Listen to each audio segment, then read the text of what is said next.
Hello and welcome to the feature discussion for 10th August 2021. My name is Harsh Singh and this discussion is on a very important topic for India, India's participation in United Nations Security Council. Now, India has not only been selected as its member, India is also the chair for the month of August for United Nations Security Council.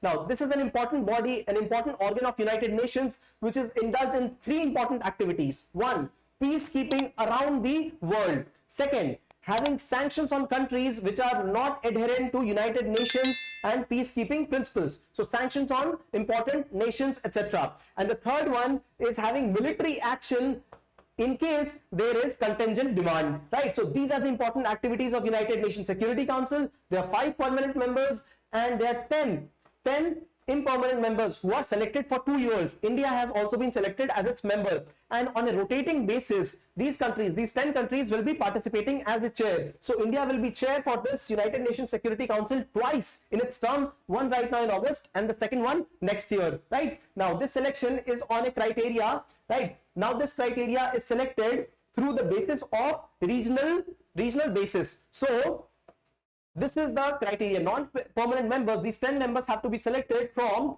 3 from Africa, 2 from Asia, 2 from Latin America, then West Europe and Eastern Europe, right? So 10 countries are selected, 5 in 1 year and then 5 in the next year. So these 5 countries which have served in the first year, so these countries will be replaced 2 years hence. And the countries which are already selected, right? So it will be 2 years from then, and next 5 countries will be selected in the next year. So the main idea is to select 5 countries per year, right? For non-permanent membership. Now India had been elected as the non-permanent member unanimously, right? There was no person standing against India in terms of the membership in United Nations Security Council non-permanent member. So does India actually need to be a part of the United Nations Security Council as permanent member?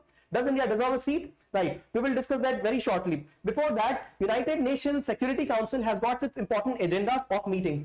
So in August, India has had 3 important agenda. The first one is on maritime security. The second one deals with peacekeeping. And the third one is counter-terrorism. So these 3 important are the discussion, the point of discussion and action for India while it is the chair of the Security Council, right? This is the 8th time India has become the chair of this important organization, right? So these are the ways it indulges around the world, this organization. And does India actually deserve a position in the permanent membership? Because India has been fighting to become one of the permanent 5, right? It also, India, the Security Council membership has expanded in the past. So there were 6 members in the non-permanent membership. Now it has increased to 10. But with the changing global balance of power, economic, strategic, right? So do countries deserve a position in the permanent membership or not? We will discuss India's case this time. Now, first of all, India has been a participant in United Nations and to create a global forum for all the nations to discuss issues from the beginning. From 1990, even before independence, India has been a part of the League of Nations, right? And also it was one of the founding members for this organization, right? As stated here, India has been an active participant right from the beginning. Also, these goals, United Nations Sustainable Development Goals, Millennium Development Goals, all that we discussed for our UPSC exam, India has been a part of, right? So increasing the syllabus, of course, yes, but since India has been an active participant, we knew we have to be a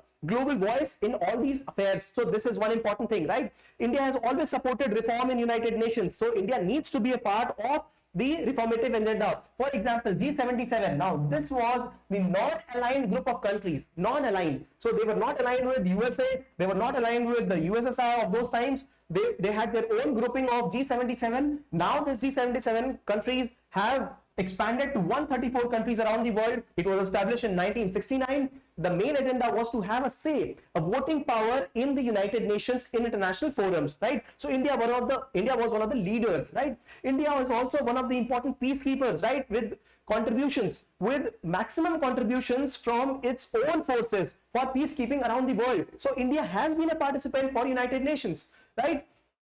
It is also a leader of developing world. How? We see so many World Trade Agreements, India starts to represent the least developed and developing countries, right? So India is one of the champions of the developing world, and that is why India deserves a position. Not only that, India has got a value, a very important cultural value, right? Why? Because we have a global workforce, the population of India, which is spread throughout the world, right? So representing India's culture, India's fraternity. So India must have a say, right? Now, if we have around 1/6, 1/7 population of the world, we must have a say in that global body, right? So this is important. India is the 7th largest country in the world, right? India has got an expanding GDP, the civilization of India, one of the 4 important civilizations. So India does deserve a chance in the permanent membership. This is what is one of India's important reasons, right? Also, India is ambitious because India does not want to be the one who follows United Nations rule.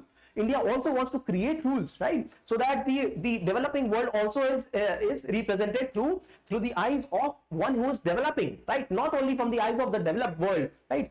We have seen India's participation in many international events through and through. For example, Korean War, right? The independence of Bangladesh, right? Cyprus mission, United Nations mission, right? India has also championed the cause of Africa in United Nations. India has been an important representative for Middle East, the cause of Palestine, right? So India has always participated in peacekeeping, counter-terrorism, and India was one of the important countries for having released the statement on Syria, right? After the civil war in Syria. So therefore, India does deserve a chance, right? But there are global powers which are holding countries like India back, right? So countries like G4 back to attain this permanent membership. So countries a part of G4 are India, Japan, Germany, and Brazil. So these are important upcoming powers, strategic, economic, and they want to be a part of the permanent membership. However, there are certain restraining factors which have ensured that India doesn't become a part. So first of all, non-inclusive structure. Now, because all this United Nations formation was in the times of the aftermath of World War II, and therefore these powers have ensured that new agencies and new power structures should not develop to be able to make it more representative, right? One of the important leaders for this is China, because China holds back India every time against Pakistan, right? Because China is also one of the competing powers in the Asian sphere. China is one of the big hurdles for India. The third one is also associated with China. Now, to be an important member of the permanent 5, right? The permanent membership, the veto power, if India wants that, India needs the voting rights, the votes from at least 2/3 of UN members and all the permanent 5 members. And all the permanent 5 members are not all the time ready. They are dicey and they all the time do not acknowledge India's participation in the permanent 5, right? So this is one, right? Also, most important factor for us, right? Strategically, this is what we should consider, India's policy stand. Now, India asks for membership in the permanent 5, Permanent Security Council, on the basis of entitlement. India says we have population, give us membership. We have GDP, give us membership. Now, but what about its engagements? Its international engagements are limited only to certain domains. For example, did India actively participate in Palestine and Israel conflict? No. India chooses to remain silent on important matters, right? What about matters which deal with the Syrian conflict? So India chooses to refrain and less participate. So this is the reason, because of India's lesser engagement, India's entitlement, this entitlement scenario is creating a hurdle, because India is not participating actively, right? Just like the hegemony of America, just like the hegemony of Russia. For example, Russia over Belarus region, over Ukraine, right? Over Crimean region. So you see the hegemony of Russia here, right? USA in East of Asia, right? Against China. So we see how these nations are actively participant in those regions in which they are not the superpowers. India is not doing anything. So this is what entitlement scenario must change to active participation. So this is an important hurdle India itself has created for itself, right? So this is it, right?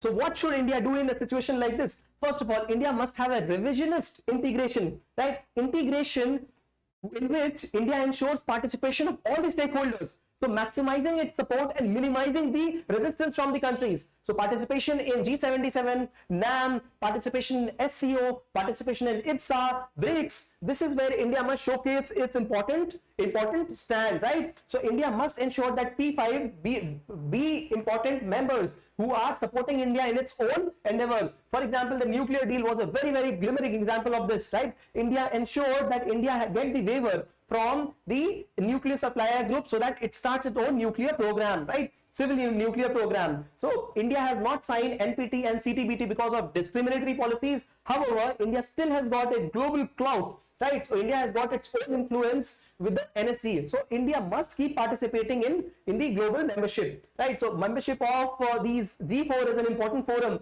which presses on increasing the permanent membership in Security Council, right? So India must participate in this forum as well, right? Way forward. The way forward in this situation is that there needs to be a reformation in United Nations Security Council, right? Because it is an important body, because it is one of the important bodies whose sanctions are binding, and whose resolutions are binding on its members. So therefore, if India is present as a permanent member, it will not only represent its own stand, it will also represent the stand of the developing world, right? These G77 countries, right? Not only in terms of the strategic and security aspects, but also in terms of trade, right? So that is why India needs to be an important member, right? Member nation playing an important role in Security Council. So the reform for United Nations is impending and it is required. It is the democratic and participative norm of the day that India participates in United Nations as a permanent member, right? So if you are convinced with this article, if you understand the various aspects of it, right? So you think about it for half a minute